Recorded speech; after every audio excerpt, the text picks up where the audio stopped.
3,700 kilometers from the Chilean mainland, the wind howling off the South Pacific carries the scent of volcanic rock and crushed guava. Rapa Nui is the most isolated inhabited landmass on Earth. I always tell my surfers, start at the quarry, Rano Raraku. This is the volcanic womb where almost 1,000 moai were carved. You can literally see half-finished stone giants sleeping in the bedrock. After the dramatic volcanic cliffs, you need the contrast of Anakena Beach on the northern coast. This is where King Hotumatua first landed. Your third mandatory stop is the southwestern tip, Rano Kau and the stone village of Orongo. You hike up the side of a dormant volcano until you reach a crater lake covered in floating totora reeds. Our food is a collision of Polynesian roots and Chilean influence.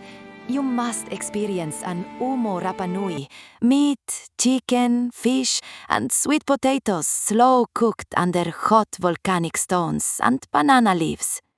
Nightlife here is not about massive clubs. It is raw, cultural, and intimate. You start your evening on the grass at the high to watch the sun set behind the moai. Then you must see the Kari Kari cultural ballet. Timing is everything.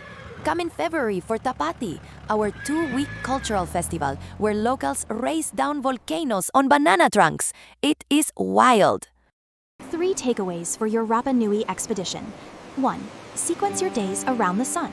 Dawn at the Tongariki monoliths, midday at Anakena Beach, and sunset with a mahina beer at Tahai.